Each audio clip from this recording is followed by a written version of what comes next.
At the outset, I'd like to point out to everyone that this session is on the record, so to the panelists and everyone else in the room, please formulate your words very carefully. I'm David Bloom.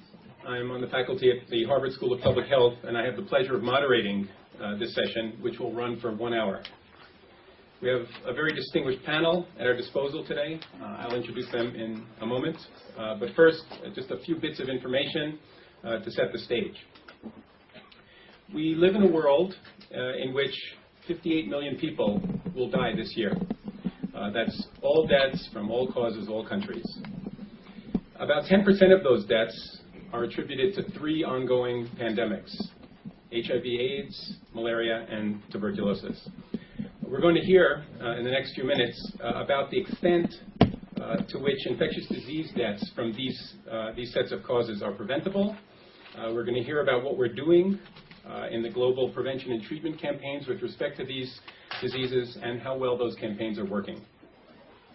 We're also going to hear about some rather dark clouds on the horizon.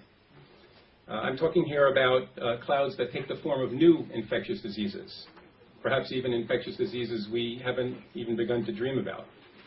These clouds are indeed very dark. They're quite reminiscent, for example, of the global flu epidemic of 1918-1919 that claimed 20 to 40 million lives. And that is a death toll on a population base that was about 1/4 globally of what it is today. Today's discussion is going to focus on how we actually manage these distinctly different epidemics to population health and threats to population health, whether we could do better, and if so, how. To get us started, I'd like to turn to Peter Piot, the Executive Director of UNAIDS. Peter, if you could just break the ice and give us a 2-minute update on the global HIV/AIDS epidemics, and not just numbers of people, but also your sense of how we're doing and what you see as the current top priorities. Thanks, David. I see 3 trends. One, continuing globalization of the epidemic, something that was really concentrated initially in the West, then in sub-Saharan Africa, is now everywhere. And actually the fastest growing, did I push the wrong button as usual? Just turn it off. But then it's... Yeah, priority. Okay. No. I think the other one's you. No, it's me. Turn off your cell phone. So globalization, and the fastest growing spread of HIV is actually in the former Soviet republics. But we see also a continued expansion in Asia. Second trend is a feminization of the epidemic. Half of all people living with HIV are women. Remember, in the 81, when AIDS was described for the first time, this was a disease of gay, white, middle-class men in America and in Europe. Completely different picture. In Africa, 60% are actually women. And we see an increase in the proportion of women in every single region in the world. Third trend is that we're starting to see the impact of the epidemic in southern Africa. Think of 14 million orphans, impact on governance, by-elections in parliament because members of parliament die from AIDS, talk to business people who do business in heavily affected regions in the world, particularly in Africa. But there's also some good news, and that's in the sense that we start seeing a return on the investment. In Eastern Africa, in the Caribbean, in a few Asian countries, we see a decline in number of new infections over the last 2 or 3 years. Thanks to massive investments over the last 5 years, Global Fund, we have Richard Feacham here, US PEPFAR, and above all the activities on the ground. 2 million people are now on treatment in the developing world, out of about 6 million who need it, and that comes from about 100,000 5 years ago. So enormous progress there, but not enough. And then we see also we have some further bad news, and that is in a country like Uganda, which was a shining star, one of the first in the world, in the developing world, that succeeded in bringing down new infections. We're seeing an upsurge in new infections as a result of factors that we don't understand yet. Introduction of treatment, complacency, fatigue, whatever it is. And also the fact that countries have not been willing to tackle the drivers of this epidemic. And these drivers are known. It's gender inequality, or in other words, the position of women in society, gender violence, things that have to do with migration patterns and so on. You can't tackle all this at the same time, but as long as we are going to address this, we are not going to make it. So today's challenge is that, one, continuing leadership, and we'll come back to that, I think. There's been unprecedented leadership in terms of AIDS, but there's changing leadership. President Chirac, Prime Minister Blair, President Obasanjo, President Konaré, and next year President Bush, all strong advocates on AIDS. They will all go, one way or another. And what will the new leadership bring? Secondly is making the money work. Last year, $9 billion was spent on AIDS in developing countries. 2/3 coming from donors, 1/3 from the developing countries and from poor people themselves. That money can be used better, and we need to think through where it should go to have the biggest impact. Thirdly, we need to put prevention of HIV back on the agenda. The train is out of the station as far as HIV treatment is concerned, but with 4.5 million new infections every day, every year, 12, 13,000 per day, we just can't keep up with any treatment program. And prevention is slipping off the agenda, exactly for the reasons that I mentioned before, because it requires that we address sex and drugs. And lastly, I would say we need to start now thinking about the long term. What are the implications long term of our decisions today? What is the long-term plan? Who's going to pay for millions of people on treatment in developing countries? Unprecedented program, basically entitlement program. Once you start a treatment, you can't stop it. Where will that money continue to come from 20, 30, 40 years from now? Peter, just before you go, let me just follow up with a question. UNAIDS is a very particular model for addressing a very specific epidemic. In terms of its structure, its reach, its authority, do you think that that model would be applicable to other infectious disease epidemics? It was a very bumpy road getting to the point of UNAIDS as it is now.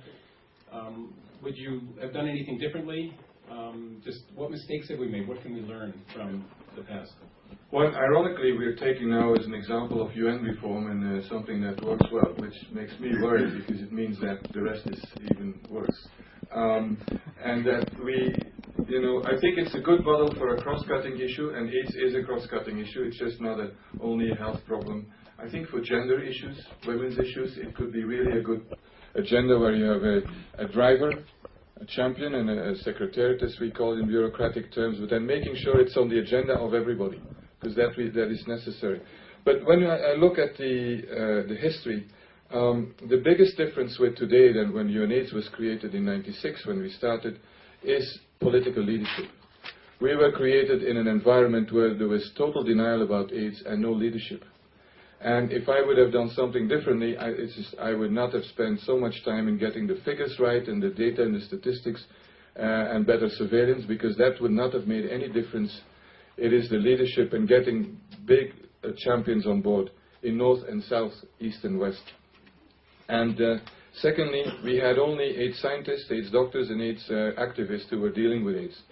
Today we have a broad coalition. It's on the agenda of Davos, even if it's slipping off. The whole health agenda this year has gone down compared to other years. But it's on the agenda. The churches are involved, the mosques, business, unions, and so on. And that means that there is a much broader societal base.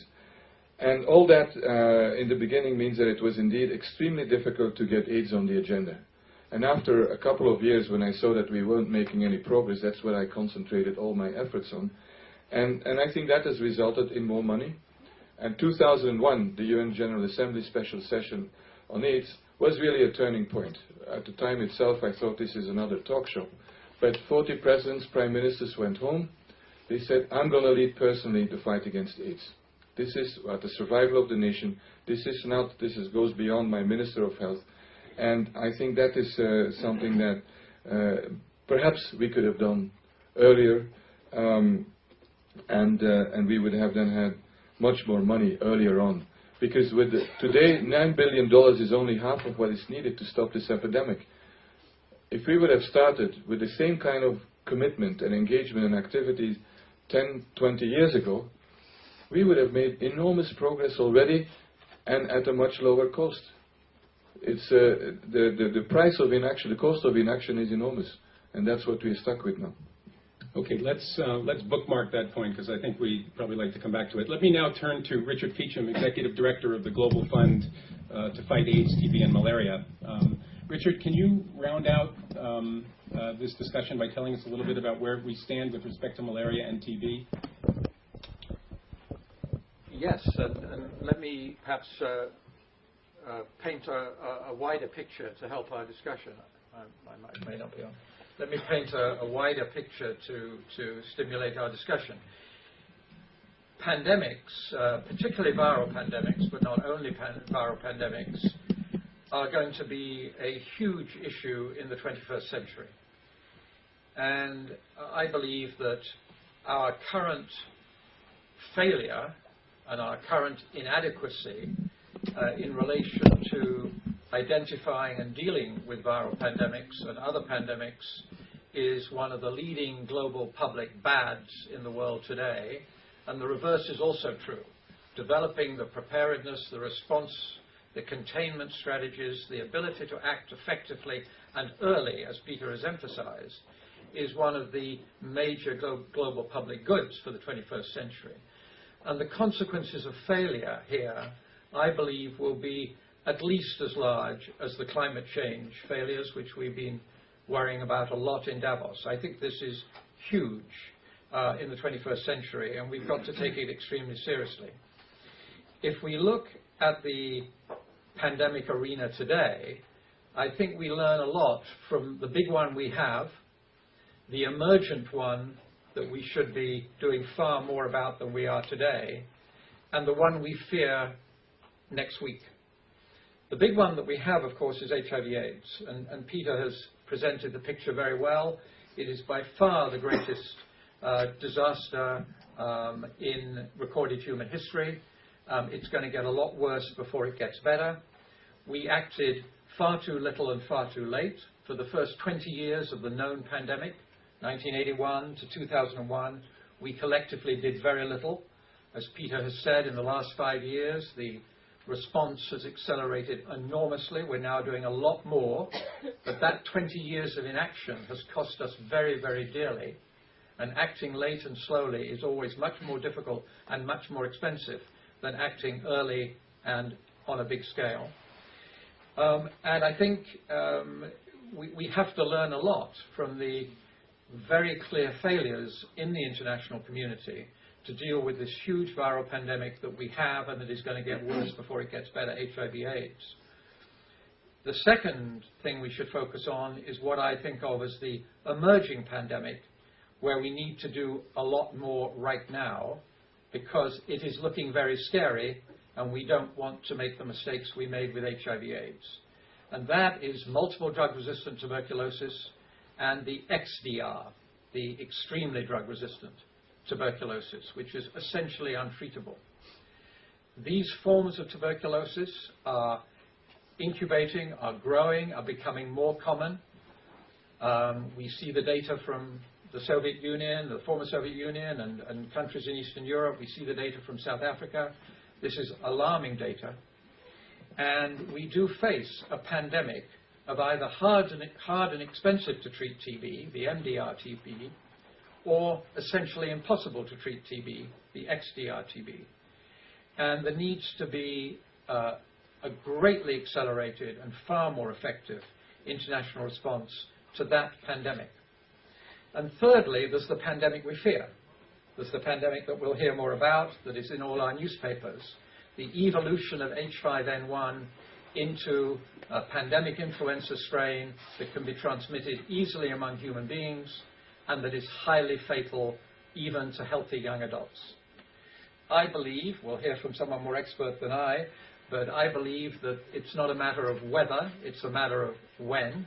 I think this will happen. I think we will face a human influenza pandemic which will be devastating based on current preparedness.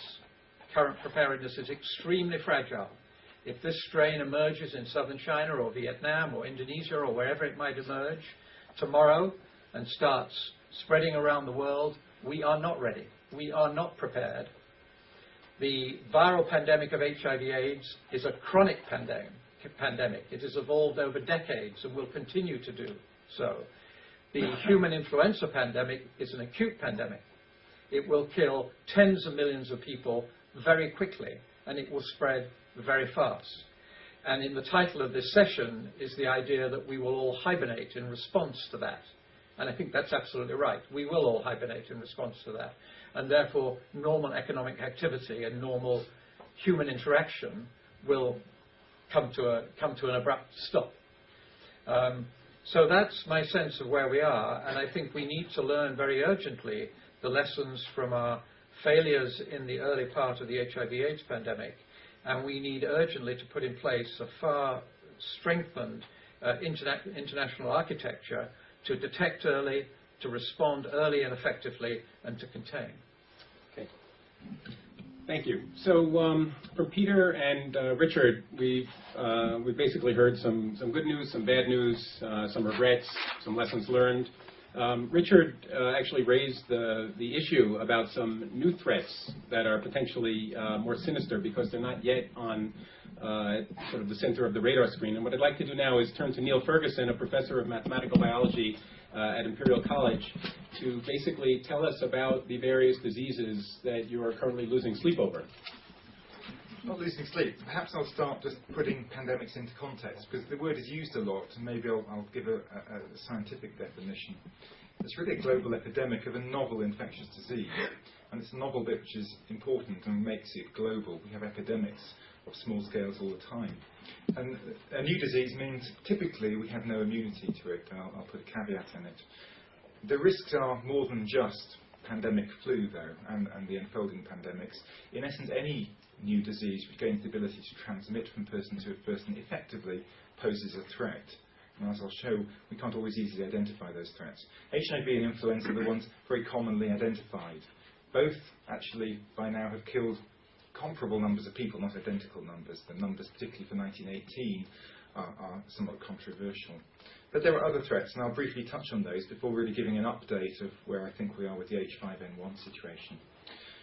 Really, all pandemics emerge, most novel viral pandemics emerge really from zoonoses. And zoonoses are animal diseases which have the ability to infect people and become adapting people. And there are many other examples other than flu. There's things like Nipah virus, Ebola, monkeypox, Q fever, the ones which get into Hollywood movies. And then there's a second class, which are not truly pandemics, but highly drug-resistant bacterial infections. And they have some properties. We have some immunity to those diseases, but they are novel and they're growing. And we're selecting for their growth in a Darwinian sense by over-prescribing antibiotics. So what's a zoonosis? As I say, it's an animal pathogen which can jump to people. And we're constantly getting exposed to animal diseases. But the time it becomes dangerous is when that animal disease becomes transmissible in people. And we tend to worry about the really scary ones, Ebola, Marburg. Those are the ones with very high mortalities, 95% of people dying in a horrible way. But really the risk can come from any class, and arguably it's not necessarily from the most lethal. Nobody really anticipated coronaviruses posing a real global threat. And they did just a few years ago with SARS. And that disease didn't have 90% mortality, it had 15% mortality. But had it become a global pandemic, that level of mortality is something of the order of 5 to 10 times what the 1918 flu pandemic caused. So it would have been incredibly bad. Other ones I'm particularly concerned with, everybody has their favourites, a Nipah virus. We've seen a number of outbreaks of this. It's got actually very high mortality, and it is already adapting from its host species, which are really bats, to become transmissible in pigs, and it should be watched carefully. But what do I mean by watching something carefully? What we would like is a surveillance system which picks up these threats, and indeed picks up clusters of human cases, new spreading clusters indicating a new disease is emerging. But currently our surveillance systems, particularly in resource-poor settings, are really quite poor, and really all we can pick up are diseases which are remarkably severe. So if Spanish flu emerged again and only had 5% mortality, it's questionable we would pick it up early enough. A lot of arguments about, is this risk really increasing into the 21st century? Arguments on both sides. My own view is probably somewhat. As human population densities increase and animal population livestock densities increase, and we encroach more and more on wildlife habitats, for instance of the great apes and other mammals, that interspecies mixing, which is the origin of pandemics, becomes more intense. What about drug-resistant infections? Probably the most major threat has already been mentioned, highly drug-resistant TB. But I would just put into, there is one other threat which we hear about all the time, namely what's called MRSA, methicillin-resistant Staphylococcus aureus. It causes skin infections, but can, in a hospital setting and for immunologically compromised people, be much, much more serious. And in essence, we are getting strains of this which are becoming untreatable, or at least treatable only at great cost.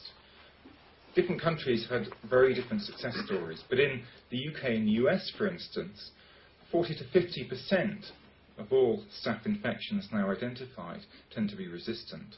And we're getting some highly resistant community-acquired infections. So it's not just a hospital problem, this is spreading in the community. And as we use more drugs, we use more antibiotics, we select for higher and higher prevalences of these strains. And that problem really has been exacerbated over the last few decades by overuse of antibiotics, even for instance, to boost meat yields in livestock populations. A little aside, for instance, one of the major classes of antivirals against influenza, not Tamiflu, but an older class, is now basically useless against the strains of H5N1 emerging in China because some bright spark decided to start putting that drug into chicken feed. There's a real question here as whether the anti-infective pipeline will keep up, and I'll be interested to hear Henry's comments later, particularly given the relative market and profit available from anti-infectives, which tend to be used acutely for short periods in sick individuals, compared with drugs for chronic conditions. But turning to influenza, I should emphasize, we always hear about bird flu, but bird flu is more than just H5N1. Flu basically is a bird virus always. It's natural hosts of waterfowl, and they're being infected all the time by hundreds of different strains, most of which don't cause disease. They're called low pathogenic strains, but only occasionally by these highly pathogenic strains, of which H5N1